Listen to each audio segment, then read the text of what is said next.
Assalamualaikum warahmatullahi wabarakatuh. Kembali lagi melanjutkan pembahasan pemrograman 2 terkait dengan bahasa pemrograman Java untuk materi yang ketujuh. Pada materi ketujuh kali ini kita akan membahas konsep pemilihan if yang terbaru yaitu if bersarang atau biasa juga disebut dengan nested if. Nested if statement pada Java sebenarnya tidak terlalu rumit dan tidak terlalu sulit untuk dipahami. Di nested if atau if bersarang di mana ada kondisi if tersebut berada di dalam sebuah if. Tuh. Nah, jadi kalau sebelumnya kita belajar ada if dan else, terus ada if, else, if gitu. Nah, sekarang di Java kalau kita lihat struktur nested if-nya, di sini ada sebuah kondisi, berarti kita punya satu if condition. Begitu kita true, biasa di sini ada statement nih. Tapi di sini ada if lagi, berarti setelah if dia akan ketemu if lagi. Nah, itu adalah nested, di mana if ada di dalam sebuah if. Kalau true dia jalankan sesuatu di sini ya. Jadi kalau true body f body of nested if condition 1, false-nya kemana? False-nya ke sini misalnya. Body body of else condition 2. Ya, jadi di sini nih ada sebuah kondisi yang pertama, kalau nilainya true, dia akan jalankan kondisi yang kedua. Atau dia akan tanya kondisi yang kedua terpenuhi atau tidak. Gitu. Oke ya. Nah, terus kalau struktur pemrogramannya itu sama. Jadi teman-teman itu tidak usah dulu lihat yang ada di inner if block ini. Ini dilewatkan dulu aja, ini juga dilewatkan. Kita lihat konsep if-nya dulu. If kondisi ini adalah pekerjaan di mana pekerjaannya nilainya true. Oke, satu blok kurung kerawal ini sampai satu blok kurung kerawal ini hanya dijalankan jika kondisinya true. Di bawah else-nya, berarti blok ini sampai blok ini itu dijalankan jika kondisi ini jadi false. Oke, jadi kalau misalnya kondisi yang di sini true, maka dia akan kerjakan yang ini. Nah, pada saat ini dikerjakan, ternyata dia ketemu if lagi. Jadi ini kayak satu blok if baru lagi. Intinya adalah if yang di sini, if yang di dalam inner if block ini tidak akan berjalan jika if yang di atasnya nilainya false. Oke, if yang di bawah sini gitu juga tidak akan dijalankan jika nilai if yang di atas itu true. Jadi ini yang di dalam sini sama aja seperti yang biasanya block statement-nya gitu. Jadi block statement-nya itu true atau false. Nah, kalau true ternyata dijalankan if baru lagi. Nah, itu namanya nested if. Oke. Nah, seperti biasa, biar kita nggak terlalu pusing dengan penjelasan seperti ini, kita langsung masuk aja ke praktikumnya. Oke, kita punya materi 7 tentang nested if. Oke, nah, jadi ini ya, sebentar.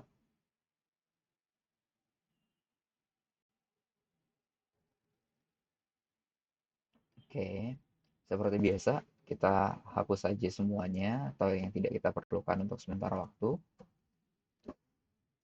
Kemudian buat jangan lupa method main-nya.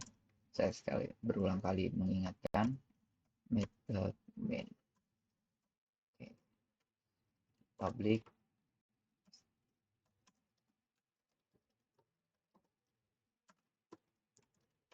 Oke, materi kali ini kita akan membahas terkait dengan nested if. Oke, di pertemuan sebelumnya itu kita sudah bahas tentang if-nya. Konsep if itu ada seperti ini ya. If, terus ada condition, oke. Terus di bawahnya ada else, kalau memang diperlukan. Nah, oke. Jadi kalau dilihat ini ya, kalau kita lihat seperti ini, sebenarnya kita jelas ya. Misalnya kita pakai ini deh, integer a sama dengan 10. Kita cek kondisinya, system.out.println true.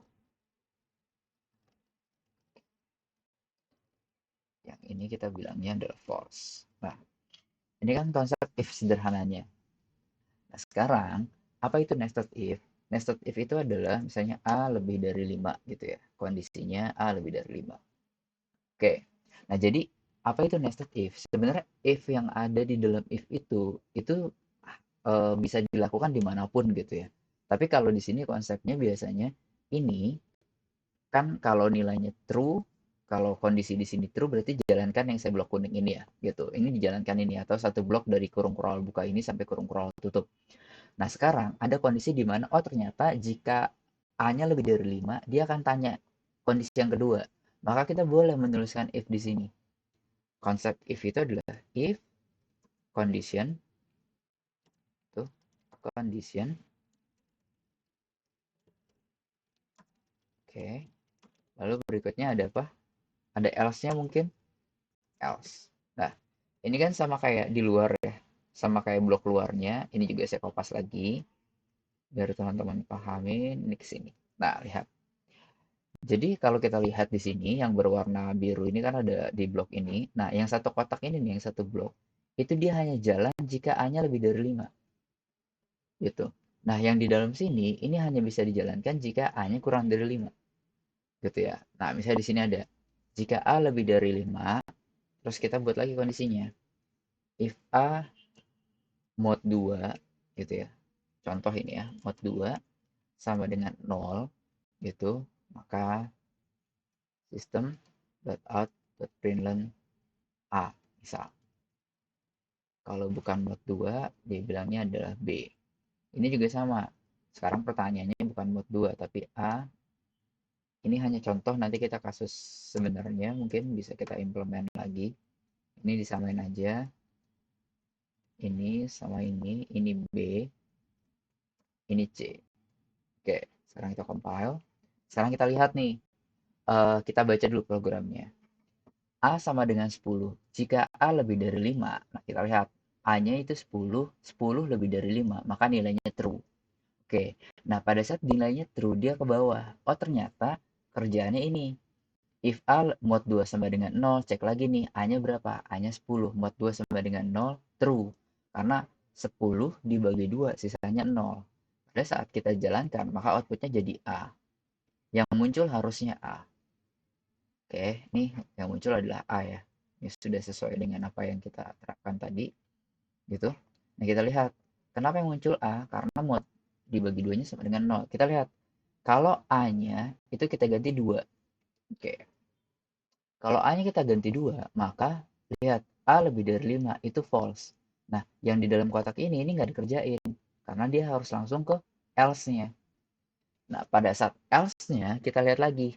A mod 5 sama dengan 0. Kita lihat A-nya. A-nya berapa? A-nya 2. 2 dibagi 5 itu sisa berapa? Sisanya 0. Maka outputnya adalah B. Gitu. Berarti kalau kita output ini, harusnya outputnya adalah B. Sorry. Sorry, C. Maaf. Ya, harusnya C di sini. A, B, C. Ini salah ini. Ini C, sorry. Ini D. Gitu. Oke, saya ulang. Ini jadi C. Nah, kita lihat. A sama dengan 2. A lebih dari 5. A-nya 2 lebih dari 5. Itu nilainya false. Pada saat kondisinya false, dia pindah ke else. Else-nya lihat, apa yang dikerjakan? Satu blok ini. Gitu ya. Apa yang dilakukan sama dia, ternyata ketemu if lagi. Jika A mod 5 sama dengan 0, lihat A. A-nya 2. A dibagi 2, sorry. 2 dibagi 5. 2 dibagi 5 itu adalah 0, harusnya. Berarti div-nya itu 0, sisanya adalah 2. Nah, pada saat sisanya 2, maka outputnya adalah D. Gitu ya. Ini kita compile lagi dianya. Kita jalanin. Outputnya sekarang jadi D. Oke ya. Jadi ingat ya, modulus dilihat lagi ke materi terkait dengan operator. Operator modulus adalah operator yang menghasilkan sisa bagi. Oke. Keadaannya itu ada beberapa keadaan. Jadi kalau ada keadaan modulus ya ini singkat lagi aja buat iniin modulus ya buat nginget. Modulus itu tandanya di Pascal itu sorry di Java itu pakai tanda persen. Nah, kita lihat kita punya A modulus B. Oke. Nah, sekarang lihat kondisinya. Kondisi yang pertama adalah oke, kita jadi bahas modulus sebentar. Kalau nilai A-nya sama dengan B, pasti jawabannya adalah 0. Ya, contoh nih. Ini contohnya. 5 modulus 5 pasti 0. 5 dibagi 5 itu sisa 0. 10 dibagi 10 itu sisa 0. 20 dibagi 20 itu sisa 0. Maka diingat, jika A modulus B, kalau angkanya sama, jawabannya adalah 0.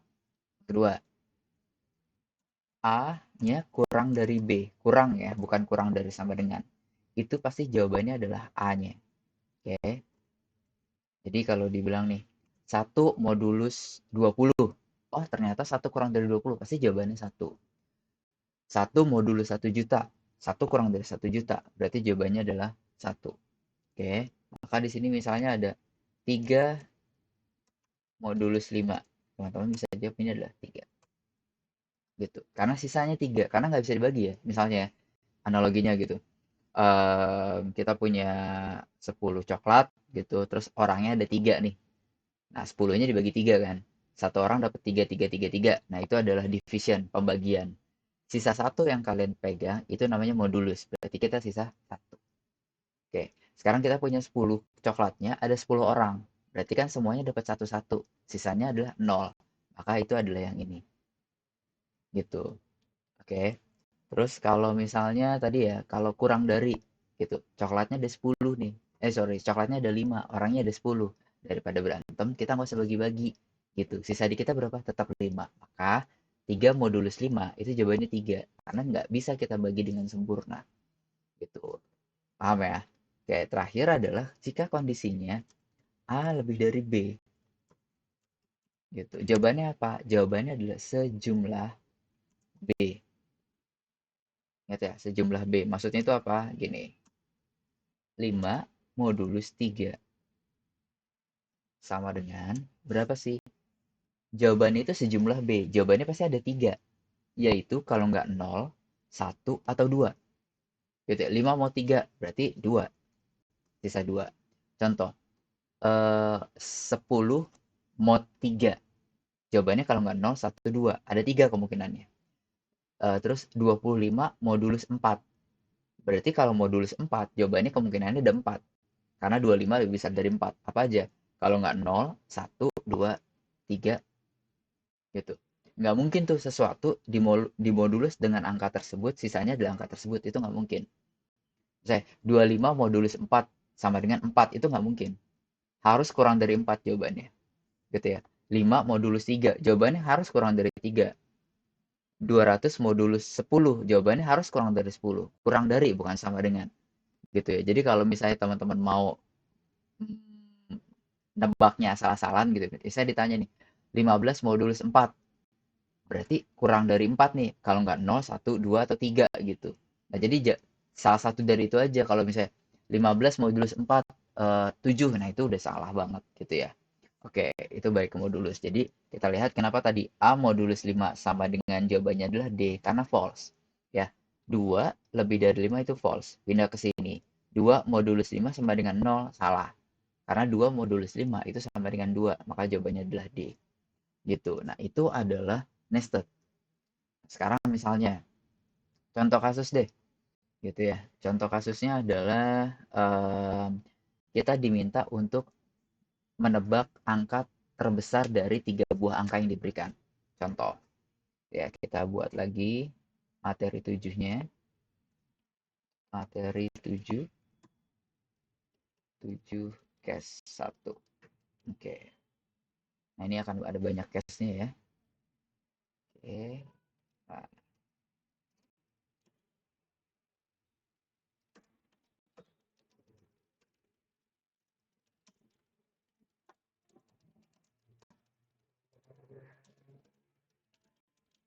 oke.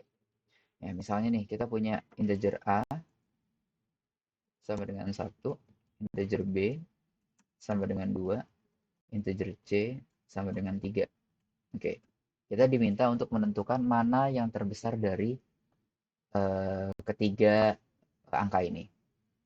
Sebenarnya cukup mudah, teman-teman bisa pakai if gitu ya. Jika A lebih besar dari B dan A lebih besar dari C, maka teman-teman bisa tulis system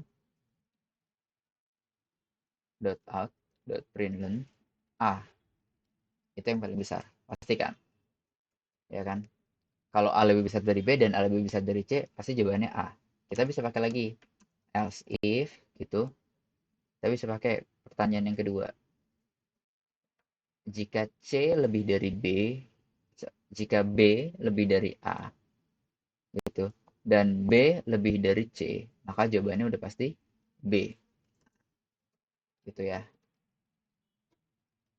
Oke, terakhir else pasti jawabannya adalah C. Oke, ya. Ini pasti jawabannya B, ini pasti jawabannya C gitu. Nah, ini dengan konsep if majemuk.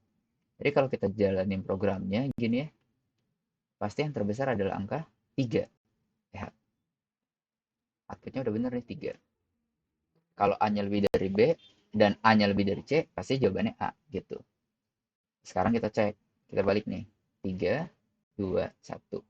Oke, habis ini kita akan lihat bagaimana kalau kita menyelesaikannya dengan nested. Ini 3 juga kan.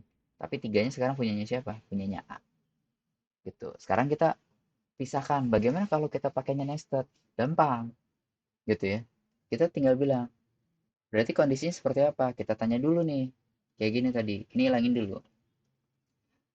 Kalau A lebih dari B, gitu ya. Kalau A lebih dari B, teman-teman bisa tanya lagi nih.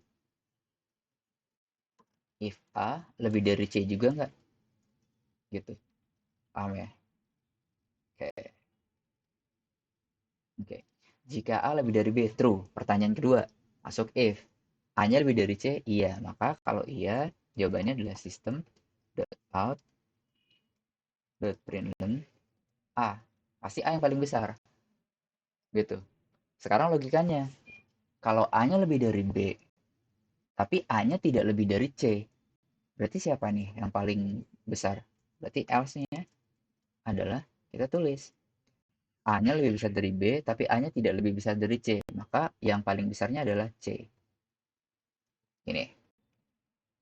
Pasti yang paling besarnya adalah si C. Gitu. Satu statement ini dulu ya. Kita lihat. Kita cek nih. A lebih dari B, tapi A tidak lebih dari C. Ini berarti kita tulis 4. Oke ya. Nah, sekarang jawabannya pasti harusnya 4. Kalau logika kita benar. Nah, 4 kan? Nah, sekarang kita lihat. Kenapa bisa 4? Tadi pertanyaannya gini kan. Saya nanya dulu nih. A lebih dari B nggak? Oh iya benar. Berarti jawabannya true. Kalau true baru pindah ke sini. Sekarang A-nya lebih dari C nggak? Enggak, A-nya nggak lebih besar dari C, maka false. Nah, kalau dia tidak lebih besar dari C, berarti C-nya yang paling besar. Gitu ya kira-kira. Jadi nanyanya itu, kalau tadi kan kita pakai N. Jika A lebih dari B dan A lebih dari C, itu jadi tidak, jadi ya mungkin dari sisi kecepatan mungkin jadi lebih lama karena pakai N gitu misalnya. Sebenarnya juga nggak ngaruh-ngaruh banget sih. Tapi kalau kita pakai konsep nested, kita jadi tahu nih, A-nya lebih dari B, iya. A-nya lebih dari C, tidak. Kalau tidak berarti ke sini. Kalau iya berarti A. Nah, sekarang berikutnya. Kalau A tidak lebih dari B, berarti kan kemungkinan besarnya sekarang B nih, angka paling gedenya. Gitu ya. Contoh gini ya. Ini saya bilang 1, ini saya bilang 3. Sekarang gini. 1 lebih dari 3. Kan false. Berarti ke sini kan. Ke else. Gitu. Nah, sekarang pertanyaannya. Dia ke else nih. Kalau A tidak lebih dari B, ya kita tanya nih. B-nya lebih dari C nggak? Gitu ya. If B lebih dari C, else, oke. Tadi kan A-nya lebih dari B salah. Sekarang kita lihat B-nya lebih dari C nggak? Kalau B-nya lebih dari C, berarti yang paling besarnya adalah B. Oke. Kalau tidak, berarti yang paling besarnya adalah tetap si C. Gitu. Nah, sekarang kita lihat kandidatnya. Ini B-nya kita bikin 4, C-nya kita bikin 3. Kita bikin 5 aja, biar beda angka dari output sebelumnya. Ya, white main string. Oke, lihat outputnya 5. Kita lihat lagi, kok bener ya 5-nya gitu. Sekarang kita lihat, A lebih dari B, 1 lebih dari 5. Itu false. Ingat, pindah ke sini. Berarti dijalankan block else-nya. Nah, begitu block else-nya, dia ketemu if lagi. Maka jalanin lagi if-nya. B-nya lebih dari C, B lebih dari C tidak. 5 lebih dari 3 tidak. Oh iya, berarti jawabannya yang paling besar adalah B gitu. Nah, sekarang kalau ini kita ganti 6 gitu ya. Nah, logikanya jadi seperti apa? Lihat, satu lebih dari 5 salah, pindah ke bawah, else. Dia cek satu lebih dari 6, 5 lebih dari 6 salah, berarti pindah ke sini. Else-nya adalah system.out.println C, maka output di sini adalah 6, sesuai dengan apa yang kita sampaikan tadi. Gitu ya. Nah, itu konsep nested. Jadi nested itu adalah pertanyaannya kayak ditanya terus nih, bener nggak? Bener. Terus tanya lagi, bener nggak? Bener gitu. Nah, contoh. Sekarang kita pakai contoh kehidupan sehari-hari. Yang paling simpel gini. Misal ya, kita mau masuk sebuah wahana gitu ya. Misalnya apalah gitu, sebuah tempat gitu. Biasa kan tiketnya ada banyak tuh. Ada tiket VIP, ada tiket ini, segala macam. Ada banyak kategori gitu. Nah, sekarang berikutnya, setiap kategori pasti eh, harganya beda. Nah, terus mereka juga sama nih, ngasih diskon nih saat tempat itu. Kalau dia beli langsung 5 tiket, harganya dapat diskon sekian. Kalau belinya satu nggak dapat gitu. Kalau satuan, pokoknya lebih dari 5 tiket itu dapat diskon, misal. Berarti kan kita akan tanya ya, pilih kategori apa? Oh, saya pilih kategori A. Oke. Udah nih, kategorinya A. Terus berikutnya apa? Jumlah belinya berapa? Jumlah belinya 5. Oh, kalau jumlah belinya lebih dari sekian, maka dapat diskon gitu. Nah, sekarang kita akan selesaikan itu gitu ya. Kita akan banyak tapi case-nya sekarang gini. Oke, sekarang misal ya, ini ada sebuah tempat peristirahatan gitu ya. Mereka punya kelas, ada standar sama eksekutif. Tarifnya mereka beda ini. Yang standar tuh segini, eksekutif segini. Tapi dengan catatan lagi gitu ya, dengan catatan lagi tiga ini harusnya 350.000 ya, sorry. Oke. Tapi dia ada catatannya. Catatannya apa? Catatannya tuh gini. Kalau dia cuma menginap 2 malam, itu tarifnya 400.000. Lebih dari 2 malam, jadi 3,5. Oke, kalau eksekutif beda. Kalau eksekutif, kalau dia nginepnya cuma maksimal 2 malam, 1.200.000. Lebih dari 2 malam, tarifnya jadi 1 juta. Nah, sekarang kita diminta untuk membuat program untuk input. Pilih kelas mana, berapa lama nginepnya. Kira-kira gitu ya. Nah, sekarang kita selesaikan nih. Oke, new class, materi 7, case 2. Oke, kita bahas dulu ini ya. Nah, kalau ada soal seperti ini, kita lihat. Kalau misalnya diminta buat ini ya. Oh, inputannya tuh ini. Inputannya itu yang pertama adalah kelas. Terus berikutnya input lama menginap. Nah, dari sini kita udah tahu nih, ya. Di sini kita sudah mengetahui apa aja nih. Yang pertama adalah ininya ya, apa namanya? Sebentar, ya, oke, ada dua inputan ya. Outputnya apa? Outputnya ada satu, yaitu tarif. Oke, berarti kita tahu nih, output adalah tarif. Sebelum bikin program tuh, biasain. Nah, terus berikutnya, kita tahu nih, kita berarti pakai scanner kah, kita pakai buffer reader kah, itu terserah kalian. Gitu ya. Nah, terus ada pilihan kelas, misalnya standar sama eksekutif gitu, bebas. Misalnya kalau, oh standar itu kode kelasnya S deh gitu, biar gampang nyamainnya. Kalau eksekutif kode kelasnya E deh gitu, biar gampang nyamainnya juga gitu. Nah, sudah. Oke, eksekutif itu E. Aduh, ketemu simbol lagi. Oke, ini aja. Nah, jadi kita udah tahu nih inputannya ada dua, outputnya ada satu.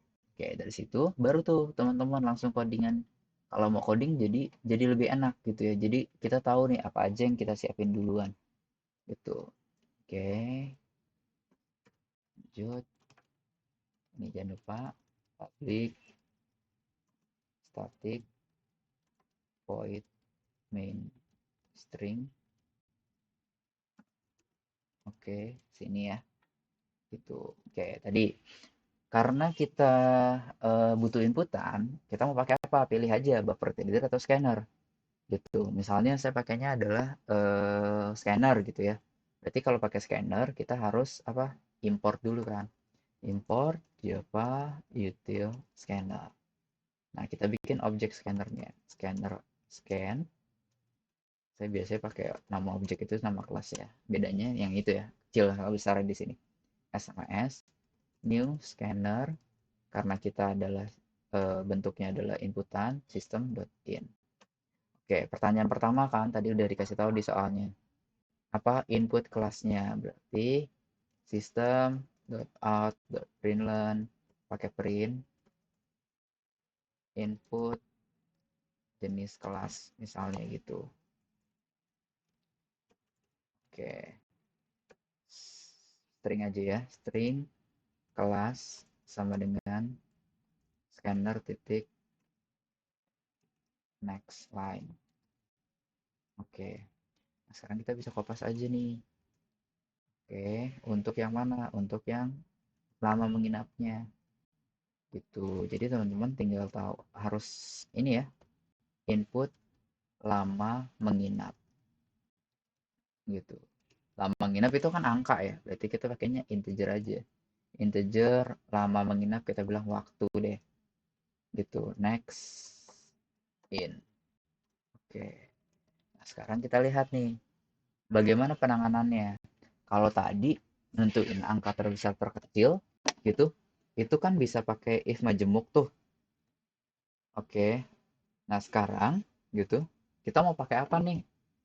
Coba dulu nih, bisa nggak sih pakai if majemuk? Kita lihat nih, kondisinya ada apa aja sih? Lihat. Kalau kelasnya standar, berarti ada kondisi gini. Jika kelas sama dengan standar, ini logiknya dulu aja ya, gitu. Sama dengan S dan N lama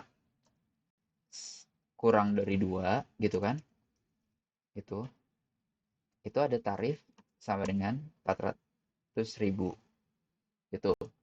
Nah, sekarang ada kondisinya berikutnya nih, else if gitu kan, kelas sama dengan S dan lama lebih dari 2, lebih dari 2. Ini sebenarnya bisa kayak gini kan, gitu. Terus ke else ininya berapa tadi? Si 350.000. Terus ada lagi nih, else if, oh sorry, ini kalau kelasnya adalah E, eksekutif, dan lamanya kurang dari 2. Nah, kan jadi kita ini ya, apa namanya, nentuin lagi ya. Ini tadi case-nya adalah 1.200.000. 1.200, 1.3. Oke, terakhir adalah else-nya gitu, if biar sama aja, lebih dari 2. Oke,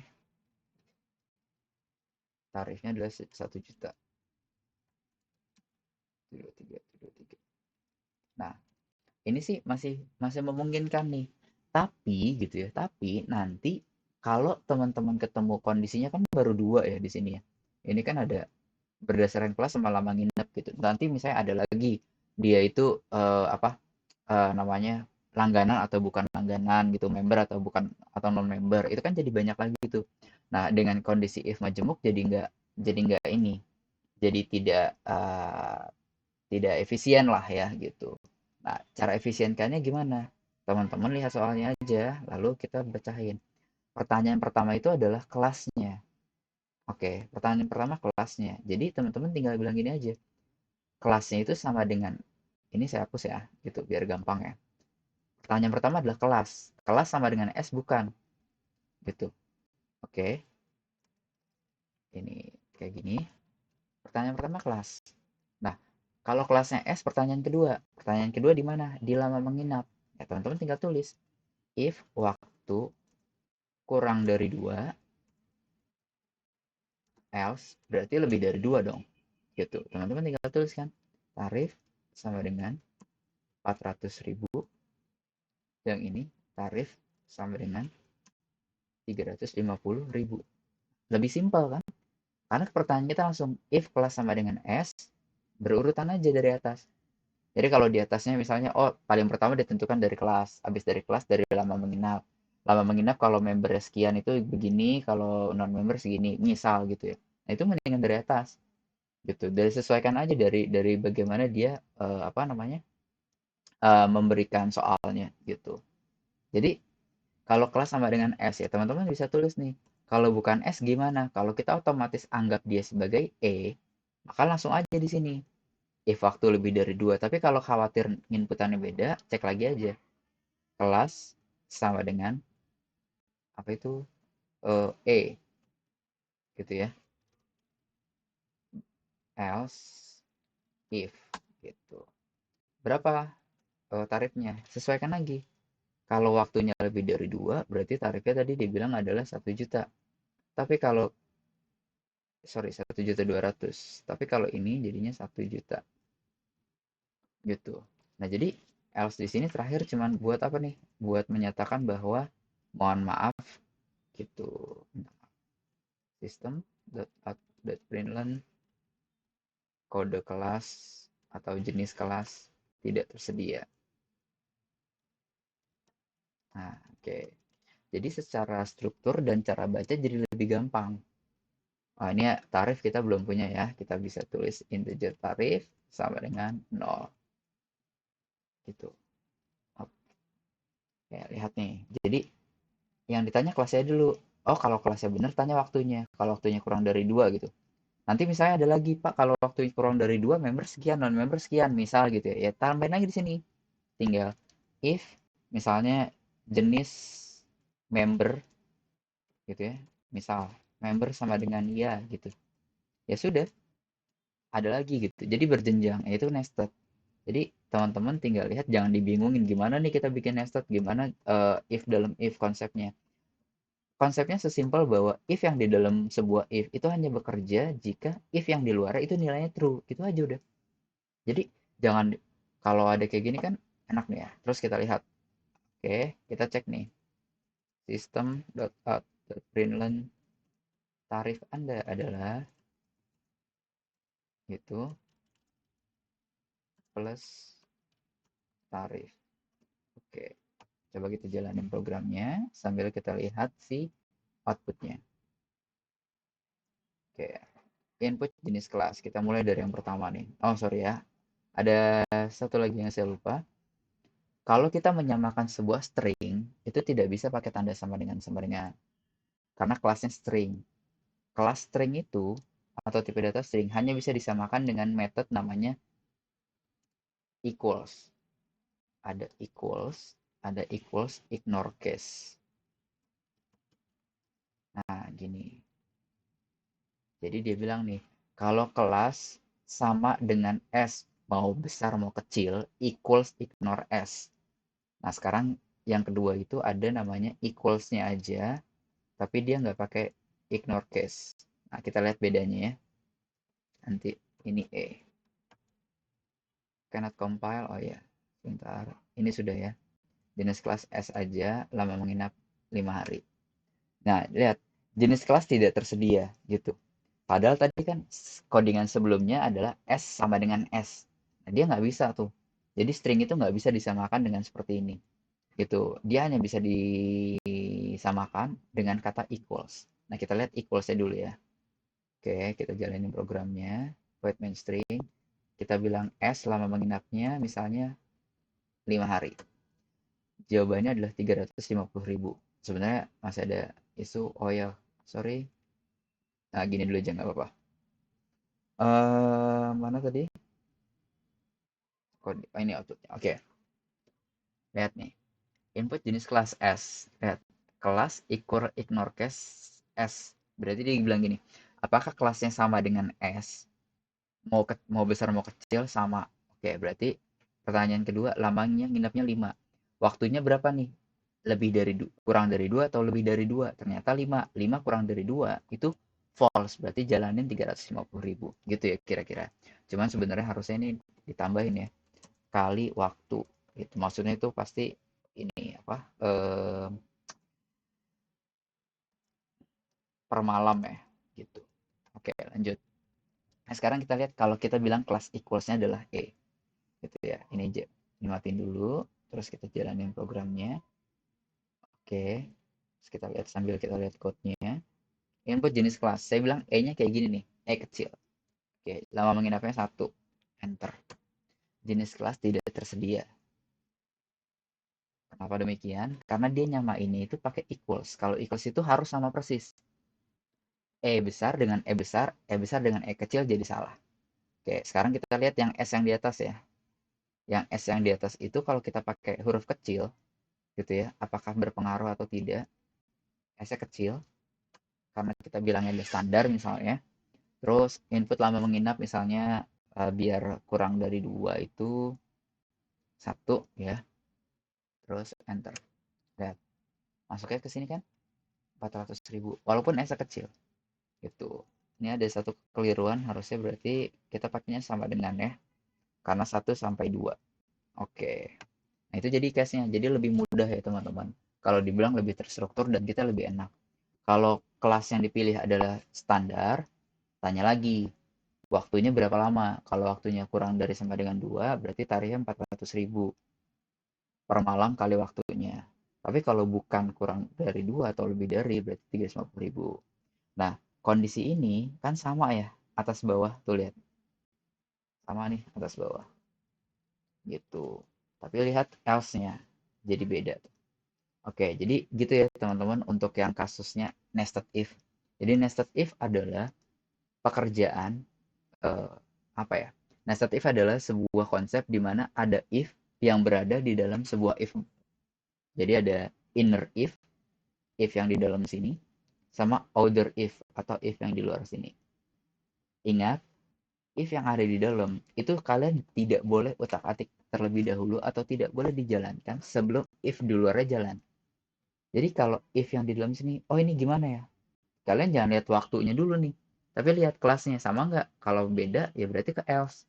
Oh ternyata gitu ya, biar gampang equals tambahin ya ignore case gini.